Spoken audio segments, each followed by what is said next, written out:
Hello and welcome to Fantasy Premier League, the D Unit's journey. I'm the FPL D Unit, and today you have joined me for my team selection for Game Week 13. Remember, it's an early deadline tonight, and I will be doing a deadline stream. For me, it's going to be super late because it's going to be on at like 1 a.m. in the morning or something like that. I can't remember, but I've scheduled it. Make sure you keep an eye out for that. If you do want to come and ask, or if you just want to ask questions for the deadline day stream, please whack them in the comments. I will try and get round to all of them. And I'm going to have my final thoughts here as well. So without further ado, let's jump into it. This is going to be a nice, short, sharp, quick video for your Friday viewing pleasure. And hopefully it's going to help you decide what the hell you're going to do for Game Week 13 and moving forward.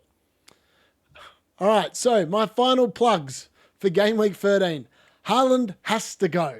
He isn't scoring enough points and he doesn't warrant his price tag, which means if he's not warranting his price tag, he just can't warrant a place in your team. You can't be including someone that is not delivering the points that you are sacrificing in other areas of your team in order to have him in.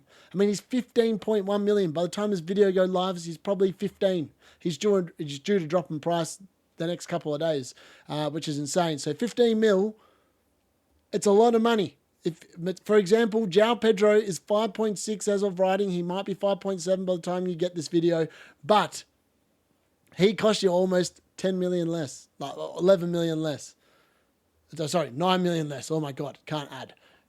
You just can't overlook that. So for me, he's 100% sell. You can do so much more of your squad if you are going without Erling Haaland. And then realistically, you're not going to captain him against Liverpool. You're probably not going to captain him. He's not a better captain than some of the other players over the next 5 weeks. So, look, that's just the way I look at it. Maybe from game week 19, 18, you might look at getting him in. But I think between now and Christmas, you probably leave him out of your teams.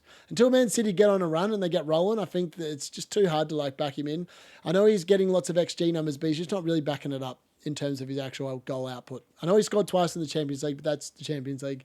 We're talking about the Premier League here. Man United players, what to do with them? I currently own Bruno Fernandes and he'll be staying this week, but it is definitely a wait and see on most of their assets. I mean, I really like the look of Ahmad and I believe he is going to be a nailed on choice. And Nana also looks really good in goal. But the rest, you just want to see a little bit more. I mean, Marcus Rashford, if he continues playing in the number 9 position and makes it his own, he's definitely a wait and see and then jump on if that happens. I mean, he did well in his first week. But again, it's just too much is up in the air at the moment. You've just got to wait and see how it all pans out.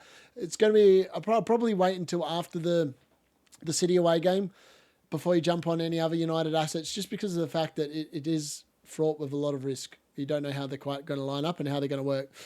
Who the hell do you captain out of Palmer, Salah and Buemo? Fernandes, Saka, Pedro, Cunha. They all have great fixtures this week. And I have most of them in my team. The only one I don't have in my team is Matheus Cunha. So it's definitely not going to be him. I'm not going to be captaining him. But look, there are so many different captains in there. It's mad. Do you double, triple Arsenal Brighton defence? I don't know. I'm actually not sure is the answer. I've got a double Brighton defence. I've got no Arsenal defence. And yeah, I don't know. At the start of the season, I was quite happy doubling up on certain players in defence. Now I'm going, well, if you're playing a 4-man defence, which will be a goalkeeper and 3 defenders, and one of your teams that you've got to double up on or triple up on concedes, well, you're stuffed. You're going to get no points. At least with my team, I have 5 different teams in the defence, and I have the double up with the Brighton goalkeeper with Van Heck in the defence. So I could play a double up, and I will be playing a double up this week, but in reality, it could be so much different. And I think that I don't know. I actually weighed up the double Liverpool, double Arsenal defence, but I was like, if those 2 teams concede, then I'm getting 8 points. Last week I got 8 points from my defence. So, it's neither here nor there. It's just a matter of whether you want to do it. And how will the exertions of midweek Champions League, Europa Conference League affect our teams? Will there be any benchings? Because obviously there's a midweek Premier League fixture next week as well. I'm not sure is the honest answer. We're just going to have to wait and see. And with that being said, let's get into my team selection for Game Week 13. So, first off, I'm going to start with FPL Challenge. So my FPL Challenge last week went super well. I actually picked a pretty good team in reality. Let's just have a quick look at this. So I got 56 points. It was top 9,857 teams in the world. Unfortunately, Lewis Hall let the team down because I could have picked one Saka and I probably would have been in the top 1,000. But that was pretty good. This week in FPL Challenge, it is Haaland or Salah, Liverpool and Man City players earn double points. Now, I haven't picked any Man City or Liverpool defenders, and you've only got a certain amount of budget here. And the reason why is because I've spent big on Haaland and Salah. I think they'll both score this week. I've made Salah captain because obviously he's going to outscore Haaland. As long as they both score, Salah's going to outscore Haaland. He's going to get that extra point from scoring in midfield, so that's just why I captained Salah instead of Haaland. I've then gone with double Brighton, so Veltman and Pedro. I think they've got the Southampton fixture. That's too good to pass up. And I picked Andre Onana against an Everton defence because Everton just don't seem to score goals, so I'm pretty confident he's going to keep a clean sheet this week for Man United, and I think potentially he could even get some bonus points because he generally gets a couple of saves a game, but Everton just don't finish very well. So look, that is my FPL challenge team for this week.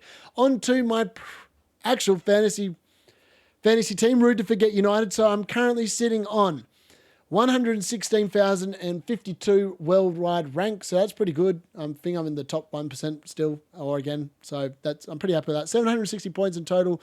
Last week, as I said, Lewis Hall and Isaac let me down. And I'm not sure what I'm going to do here. Isaac might actually drop down to the bench for Jackson. I'm not 100% certain, but look, this is what I've gone with so far. Also, I am thinking of captaining Saka. So I'm just going to change that there. I think that's probably the play. So I've got Verbruggen in goal. Fabianski's obviously got Arsenal, so that was an easy decision to keep him on the bench. Surely they keep a clean sheet against Southampton at home. Van Heck, for that very reason, is one of my 3 defenders this week. He's got the Southampton at home fixture, and surely, as I said, Southampton don't score many goals, so you would think that's pretty good. Now, it was either Nori or Kirkes here, or Colwill, and I've decided to land on Nori. I think that potentially might get some attacking returns, and I think the Bournemouth's attack is going to be much worse off without Semenyo in the team. That is my line of thinking here, and hopefully that pays off. Lewis Hall, he was disappointing against West Ham because obviously Newcastle's defence just conceded twice, and that's annoying. But hopefully against Crystal Palace, they are struggling to score goals as well, so hopefully Newcastle can hopefully keep a clean sheet, or he can get some sort of attacking returns. I just don't know. I don't think Colwill or Kirkhead's beat him out. That's my just honest opinion there. So that's why I'm going with there. In the midfield, I've got all these players have good fixtures except Mo Salah. So Cole Palmer's going to be rested against Aston Villa that's played Juventus in the Champions League this week. There's every reason to make him captain. Bruno Fernandes has got Everton at home. Everton don't really do much, so, and I think there's goals to be had there. Bruno hopefully can unlock the defence and hopefully get some attacking returns there. Brian and Mbeumo, ditto. Leicester obviously going to have the new manager bounce or the sacking bounce, whatever you want to call it. Hopefully that means and equates to some sort of points for Brian and Mbeumo, because I think this is the last week where we can confidently say he's also a good captain shout, to be fair. Mo Salah, the City defence just conceded 3 goals after the 70th minute against Feyenoord, who are from the Dutch league. So work out yourself. They are conceding goals heavily at the moment. Mo Salah, I might actually make him captain again. I'm not sure. This is something I would decide in the deadline day stream. I'm not 100% certain who I'm going to captain, but he's definitely going to be vice captain at the very minimum, probably. I mean, there's so many good options. Mo Salah obviously playing the Man City fixture, and then they've got Saka against West Ham away. He's been brilliant. The last 2 games, goal and assist in both. So in the Champions League, away to Sporting Lisbon, who ironically thumped Man City 4-1. Well, Arsenal went there and thumped them 4-1. So make up that what you will. But Saka looks really good here. And with Martin Odegaard back in the team, he does look a lot more delicious from an attacking perspective. And I think that the Martin Odegaard is such a pivotal player in that team. It's just hard to overstate his significance or understate it, whatever you want to say. Pedro, he definitely starts up front this week against Southampton. Surely he gets me off to a flyer with Van Heck and Verbruggen in that early kickoff on Friday night. And then Isaac, at the moment, is in there. He may well become Nicholas Jackson. It's a toss-up between those 2 players. I don't think that anyone else is possible or should be getting benched this week. It's just a matter of who I think is going to do well. But I feel like Cole Palmer's going to tear apart Aston Villa. And I feel like Nicholas Jackson is also going to have rested midweek, because Nkunku normally plays the midweek European games, which basically makes me think that they're both going to pop off. So that's why. And Isaac obviously let me down against West Ham. And can I be trusting him to play well away at home against Crystal Palace? I'm not sure.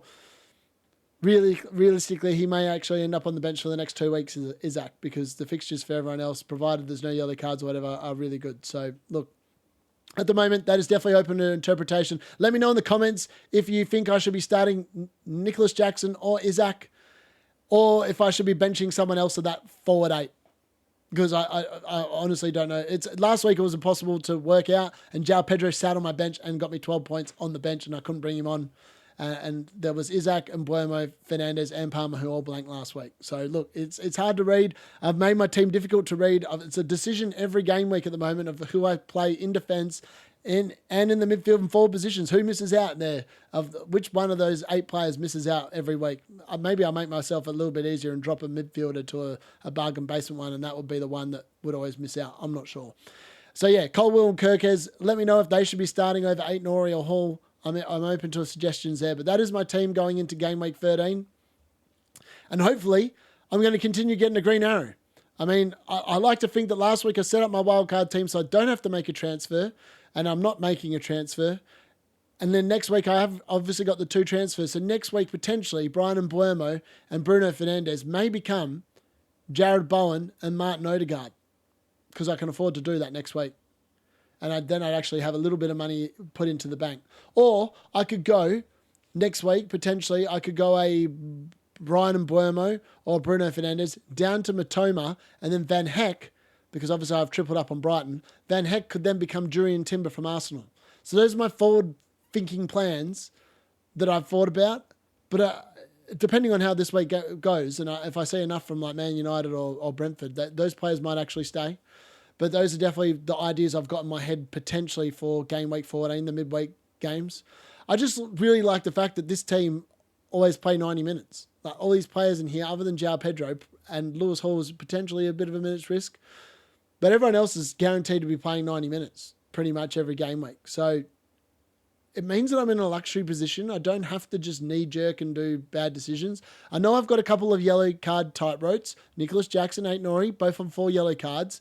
But my team is well equipped to deal with any sort of disciplinary issues. So I'm quite comfortable rolling with them. And that's why Nicholas Jackson did come in. I think it's wrong to be afraid of yellow cards. And look, the only other player that I could potentially consider captaining this week would be Matheus Cunha, because he's got Bournemouth at home and he is in such a rich vein of form. But realistically, FPL is one of them games where this week he might just blank when so many people have transferred him in, and then Haaland might just pop off and get you a double-digit haul this week. So you've got to be prepared for that and roll with the punches. Again, if you've enjoyed this video, please make sure you smash the like button. If you are new and you have made it all the way to the end, please consider about pressing the subscribe button as well. That'll really help me grow the channel. And if you've been following along on audio, rate the show 5 stars. What can I say? You'll be helping the D unit out. I'll join you for the deadline day stream. Keep an eye out for that. It will be going up in preparation, and I have scheduled it in, so it will be live there for you to join for when I go live. It will be a late one. I will be tired. I might have a few drinks, but it'll definitely be worth hanging around. And make sure if you've got any comments or you want to ask any questions, get them in there or hit me up on the socials and, yeah, ask away. All right, good luck in game week 13. Hopefully it's not an unlucky game week 13. That's been the D unit.